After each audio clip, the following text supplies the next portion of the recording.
Meus queridos, e aí, tudo certinho com vocês? Meu nome é Caio Camargo da Silva, cara, é um prazer ter vocês aqui de novo. Se é a tua primeira vez, já esmaga o botão de se inscrever e todos vocês que estão me escutando aí, por favor, curtam o vídeo para eu conseguir chegar no máximo número de pessoas possível. Hoje a gente vai conversar sobre os 10 princípios do estoicismo. Eu quero explicar para vocês um pouco de como isso mudou minha vida, como isso que pode mudar a tua vida e mudar a tua maneira de enxergar o mundo. Cara, isso muda o jeito de você ver as coisas, bicho. Mas antes da gente falar dos 10 princípios do estoicismo, principais princípios do estoicismo, eu quero que você faça o seguinte: aqui em cima, desse ladinho aqui, se eu não me engano, se não for desse tem do outro, você pode clicar nos 3 pontinhos ali e colocar na velocidade de reprodução 1,5 para você conseguir aprender mais rápido e prestar atenção no que eu vou falar aqui, cara. Por que você precisa aprender sobre o estoicismo, velho? Porque é uma filosofia muito antiga que começou lá com um cara chamado Zeno de Sítio. Os principais filósofos do estoicismo são muito bem conhecidos. O estoicismo é uma filosofia que juntou os dois extremos, cara. Juntou um escravo, Epicteto, e juntou o imperador romano Marco Aurélio, cara, pensando da mesma maneira. Então o estoicismo ele tem muito valor quando a gente pensa, né, em como a gente pode tocar a nossa vida, no que a gente deve acreditar, o que a gente deve fazer, como a gente deve se portar. E, velho, todas as pessoas mais fodas que eu conheço, elas são adeptas do estoicismo. Sem mais delongas, vamos lá para o primeiro ensinamento, o primeiro princípio estoico que você precisa saber, que é o viver segundo a natureza. Quem fala de viver segundo a natureza é Marco Aurélio, cara, o imperador romano. E, cara, você tem que colocar o que é ser um imperador romano em perspectiva, bicho. Você é um cara que foi abençoado pelos deuses e você tem quanto dinheiro você quiser à sua disposição, quantas mulheres você quiser, quanto vinho você quiser, e você não precisa nem trabalhar, bicho. Se você quiser, você fica lá tranquilo, de boa, só mandando guilhotinar pessoas por aí, todas essas coisas, entrando em guerras, mas vendo elas, né, de camarote. Cara, devia ser muito bacana ser um imperador romano. Mas o Marco Aurélio, ele chegou e, cara, ele foi o primeiro imperador a ser diferentão. Quando se refere ao Marco Aurélio, dizem que ele foi o último dos 5 bons imperadores de Roma, que depois o negócio só desandou e só foi para baixo. O que ele falava de viver segundo a natureza é a gente ter noção da nossa racionalidade. Ele dizia que nós somos animais, né? A gente não pode fugir da nossa natureza, nós somos animais, mas nós somos animais um pouco especiais. A gente não é um animal que nem as bestas, que nem os cachorros, que nem os cavalos que vivem para comer e para descansar e para se divertir um pouco por aí com alguma bolinha que tá rolando. Nós somos animais capazes de raciocinar e isso faz da gente alguma coisa muito especial. Isso faz da gente, né, conseguir construir coisas, fazer coisas diferentes e melhorar a vida de todas as pessoas. De cuidar da nossa comunidade, como dizia Marco Aurélio, que é a única coisa que importa para ele. Viver segundo a natureza, então, para ele, significa você usar essa racionalidade todo dia, cara, e você ter consciência que você é uma pessoa racional durante o seu dia. Veja só quantas vezes a gente não se pega, cara, fazendo as coisas só por sentimento, por feeling, comendo um monte de merda, cara, como se não houvesse amanhã, e a gente faz isso como um cachorro que recebe o pote de ração. A gente come até acabar aquele negócio, porque ninguém sabe. A gente esquece por um momento que a gente é racional e a gente tem a capacidade de tomar decisão, porque a gente deixa essa nossa besta interior tomar conta da gente. Viver segundo a natureza significa a gente entender que a gente é racional e a gente pode tomar as nossas próprias decisões, e a gente sabe, né, que vem aí o segundo ponto, já o spoiler, eu adoro dar spoiler, cara. Veio o spoiler pro segundo ponto, que é viver para a virtude, cara, porque quando a gente vive segundo a natureza, a gente não pode pensar sozinho. Nada que a gente faz sozinho. A gente é filho de um pai e de uma mãe, a gente cresceu em uma família, essa família é dentro de uma comunidade, e tudo isso influencia em quem a gente é hoje. E o que isso tem a ver com a virtude? O que é a virtude, né, cara? A virtude, ela pode ser definida como uma excelência na racionalidade, quando você consegue dominar o teu cérebro e ser racional o dia inteiro. Desde de manhã, quando você acorda, até de noite, quando você vai dormir, você foi racional todo o teu dia e não tomou nenhuma decisão por ímpeto animal, pelo nosso cérebro reptiliano. Ter virtude significa lutar pela pela sabedoria, você querer saber mais, você estudar, descobrir coisas novas. Significa você agir de maneira justa com as outras pessoas, você ajudar as outras pessoas a cumprirem as suas tarefas, você ajudar a desenvolver a tua comunidade por meio do teu trabalho e do teu estudo. Significa você ter coragem para lutar contra as coisas que não vão de frente com a virtude, que não vão de encontro com a virtude. Se a gente falou de sabedoria, o oposto da sabedoria, que seria uma coisa ruim, seria a ignorância. É teu dever, se você quiser buscar a virtude, lutar contra a ignorância das pessoas e educá-las, e informá-las e dar subsídios para elas conseguirem saber mais. E por último entra a autodisciplina, ou apenas disciplina. Um grande estoico chamado Jocko Willink, que era um Navy SEAL, né, da Marinha Americana, um dos grandes militares americanos que fazem sucesso hoje, eles seguem a disciplina estoica. Tanto David Goggins quanto Jocko Willink são dois militares muito bem sucedidos e que começaram uma carreira comunicando para as pessoas e esclarecendo para elas que a filosofia poderia sim levar a vida delas a um patamar adiante. Eles falam que a disciplina é igual à liberdade. Ser livre não é você ter a liberdade de comer o que você quiser, gastar todo o teu dinheiro, de você fazer o que você quiser. Ser livre, na verdade, significa você planejar alguma coisa e cumprir esse planejamento porque você pode cumprir ele. Porque você decidiu que você faria aquilo. E isso é autodisciplina. Se você decidiu que vai emagrecer, você vai emagrecer. Se você decidiu que vai para academia todo dia, você vai para academia todo dia. A sua liberdade, ela não depende da sua vontade imediata. Ela depende da vontade que tua cabeça tem para você. Para o poder de você conseguir mexer o teu corpo. E às vezes a gente esquece disso, que o teu corpo se mexe junto com a tua mente. É a tua mente que manda o corpo se mexer e não o teu corpo que manda a mente se mexer. Então, da próxima vez que você quiser estudar, que você quiser ir para academia, lembre-se disso, cara. Quando você não quiser fazer essas duas coisas, lembre-se que é a tua mente que manda o teu corpo se mexer e ir até lá, sentar na cadeira e estudar, ou ir até a academia e levantar alguns pesos pesados. E o que isso tem em comum? Bom, tudo isso está sob seu controle, cara, que é o princípio número 3. Você tem que entender as coisas que estão sob seu controle e as coisas que estão fora do seu controle. O que você pode controlar, por exemplo, é as suas ações, a sua ação, né? A tua tomada de decisão, o que você faz no dia a dia, você pode controlar tudo isso. Isso tudo faz parte da tua vida e está dentro da tua esfera de controle. Você também consegue controlar o teu pensamento, cara, e geralmente a gente esquece disso. O que você não consegue controlar? Você não consegue controlar as ações das outras pessoas, o que elas vão achar, o que elas vão pensar, o que elas vão fazer. E o Marco Aurélio, por exemplo, ele fala, velho, foda-se, né? O que as outras pessoas acham, o que elas fazem, se elas te elogiaram, se elas te criticaram. O Marco Aurélio diz, né, que o elogio nada mais é do que um confortinho que as pessoas dão pra você. Porque o objeto que foi elogiado, ele permanece sendo a mesma coisa. Você elogia, por exemplo, você pega uma plantinha e elogia ela, plantinha, você é muito bonita. Você viu alguma diferença nela? Não, a mesma coisa acontece com a gente, cara. O elogio, ele não serve pra nada, além de te dar mais conforto. É a crítica, a mesma coisa. Peraí, plantinha, você tá horrível, cara, viu? Mesma coisa. No final das contas, não interessa se as pessoas elogiam a gente, se elas falam bem da gente, se elas pensam bem da gente ou pensam mal da gente, o que elas fazem, cara, isso não interessa pra gente. O que Marco Aurélio, Epicteto e Sêneca, eles falam é que a gente precisa se incomodar e se preocupar exatamente com o oposto, com o que está sobre o nosso controle, com o que a gente faz para melhorar a nossa vida e ter mais virtude, o que a gente faz para melhorar a vida da nossa comunidade, das pessoas ao nosso redor, porque o que faz bem para a colmeia faz bem para a abelha, cara. E eu falei várias vezes aqui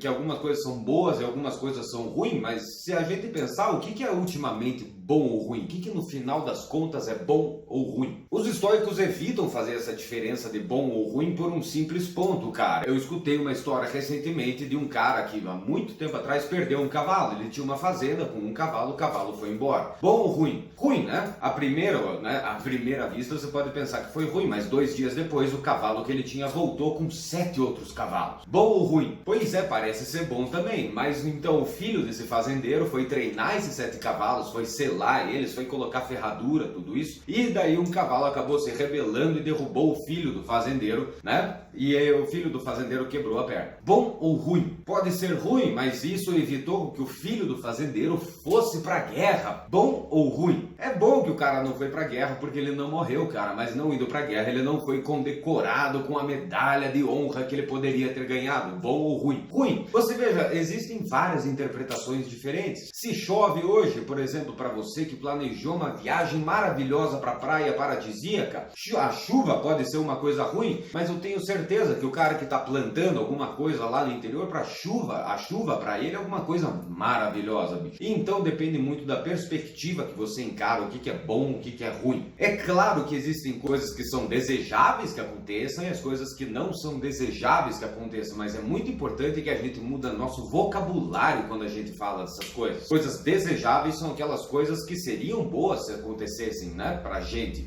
Só que na verdade a gente é meio que indiferente a ela. É muito importante que o estoico entenda a diferença entre bom e ruim, desejável e não desejável e as coisas que são ultimamente indiferentes para nossa vida. Como uma regrinha de ouro, eu uso o seguinte: o que é bom tem a ver com a virtude, tem a ver com coragem, tem a ver com disciplina, tem a ver com sabedoria, e o que é ruim vai contra todos esses princípios da virtude. O resto para mim eu considero como sendo indiferente. Número 5, já que a gente está falando de coisas boas e coisas ruins e coisas indiferentes, para coisas boas acontecerem, você tem que tomar a tua atitude, cara. Você que tem que agir, e esse é o quinto princípio. Os estoicos, eles eram fãs da ação e não do planejamento, e não da exploração, e não do estudo. Eles gostavam de agir. É claro que eles reconhecem o valor do estudo, o valor do planejamento, o valor de todas essas coisas, mas eles sabem que ao mesmo tempo que você precisa estudar muito, você também precisa reservar um tempo para ação, um tempo para colocar o conhecimento em prática e colocar e raciocinar e refletir sobre esse conhecimento, colocando e aplicando ele na prática. Não basta você ler um monte de livro, você fazer um planejamento muito grande da tua carreira, do teu negócio, do que quer que seja, cara, se você não for lá e tentar e testar e ver o que funciona, o que não funciona. Os estoicos gostavam muito da ação. E quando você toma algum tipo de ação, existem dois resultados possíveis. Você já sabe, o desejável e o não desejável. E é muito interessante, que é um exercício que eles faziam, e é o nosso sexto princípio estoico, que é o premeditatio malorum. O premeditatio malorum é a premeditação do mal que pode te acontecer. Então você tem uma entrevista de emprego pela frente, é muito bom que você imagine as situações, as piores situações, os piores cenários, os piores casos que poderiam acontecer com você. Por exemplo, na entrevista de emprego, o recrutador pode ser racista. Quando você for para a faculdade, você pode bater o carro, ou o ônibus pode bater, você pode ser assaltado, coisas ruins podem acontecer com você, cara. E elas podem acontecer com todo mundo. Os estoicos, eles dizem que é muito bom você premeditar essas coisas ruins que podem acontecer por um simples fato, porque quando elas acontecerem, você vai estar preparado. O mero fato de você imaginar que isso pode acontecer com você já te leva a um estado de preparação muito maior do que você falar: isso não acontece comigo, nem com a minha família, nem com ninguém que eu amo. O premeditatio malorum, é claro, ele não serve só para você, ele serve para todas as pessoas que você gosta e que você sentiria dor se perdesse ela. O premeditatio malorum, ele está muito ligado a outra disciplina estoica chamada memento mori. Lembre-se que todas as pessoas, elas morrem. Todas as pessoas têm um prazo de validade nesse mundo e a gente não sabe quando que elas vão embora, cara. Então é muito importante que você acorde e você se lembre, cara, que você é carne e osso, bicho, e nada mais do que isso. O que tá aqui é massa cinzenta com alguns impulsos elétricos, cara, e você é necessariamente carne e osso, e esse troço aqui um dia não existirá mais. Apesar da gente ser racional, cara, o sétimo ponto vem quando você tá planejando alguma coisa. Eu tenho certeza que você já planejou tua carreira, e se não planejou, dá uma olhada nos outros vídeos que tem aqui no canal, que eles vão ajudar você a planejar o que você vai fazer daqui em diante. Mas é muito importante que nesses processos de planejamento, em todas as coisas que você quer fazer aqui pra frente, em todos os planos que você tem, você coloque uma cláusula adicional. Parece um advogado falando, mas essa cláusula é muito importante. Sempre que a gente planeja alguma coisa, dificilmente, cara, as coisas que a gente planeja dependem só da gente. Eu quero fazer um mestrado, eu quero ir pra fora, eu quero fazer uma faculdade, eu quero ser promovido. Nenhuma dessas coisas dependem apenas de você, cara. Depende da decisão de outras pessoas de deixar você entrar dentro da faculdade, de te promover. Não depende só de você. O que dependeria só de você é ter excelente excelentes resultados, é você estudar muito, é você fazer todas aquelas ações que levam à virtude. Entretanto, sempre que você for planejar para não criar expectativas muito avançadas, frustrá-la na frente, os estoicos eles sugerem que você adicione uma cláusula, cara, a seus planejamentos. Eu vou fazer isso, seria a primeira cláusula, e a segunda cláusula seria, mas sei que no final das contas, o resultado final não depende de mim. Princípio número 8, cara, e aí a gente não vai nem para Sêneca, nem para Epicteto, nem para Marco Aurélio, a gente vem para um filósofo mais recente que veio com a noção de amor fati. Friedrich Nietzsche, cara, um cara muito louco, cara, né, que não acreditava muito no ser humano e que foi realmente, de fato, muito louco. Ele cunhou no livro Assim Falou Zaratustra,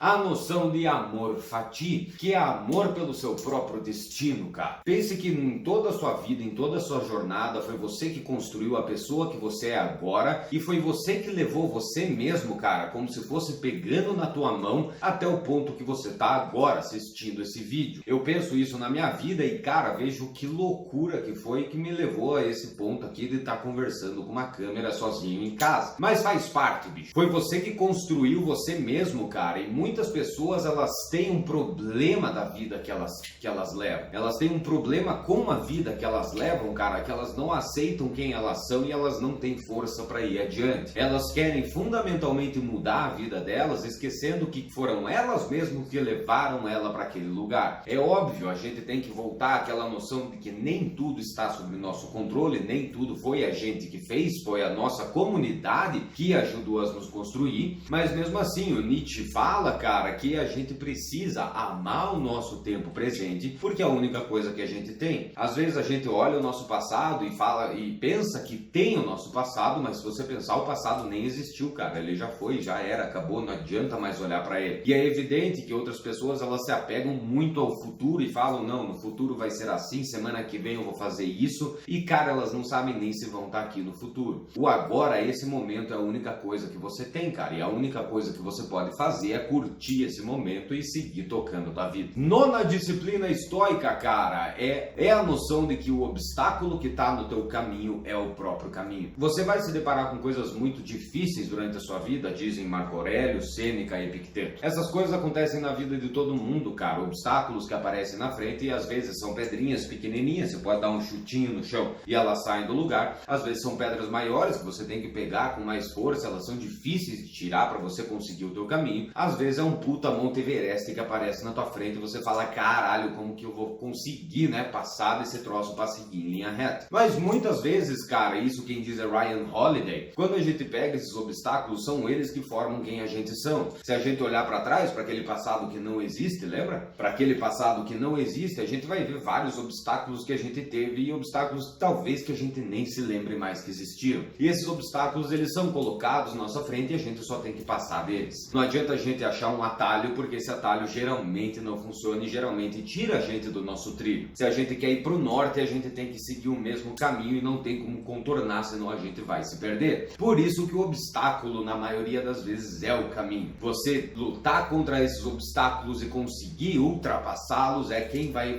fazer você ter uma vida com mais virtude. Daí a gente volta lá para disciplina, coragem, sabedoria e justiça, cara. O obstáculo que vai levar você para a virtude. E por último, querido, para você sempre manter isso na tua cabeça, a gente precisa da noção de mindfulness, de que o momento presente ele está acontecendo exatamente nesse momento e que nesse momento que você está me assistindo agora, as coisas ao seu redor estão envelhecendo, que as coisas ao seu redor elas estão ainda acontecendo, que existem muitas energias por aí que a gente não consegue ver, mas que circundam a gente, muitas coisas que a gente ignora. A nuvem lá fora ela está passando, a chuva pode estar chovendo, o sol pode estar secando outra coisa, tá passando uma moto e um carro com pessoas com vidas como a sua, lá fora passando exatamente, cara, na sua frente. E a gente poucas vezes se lembra disso.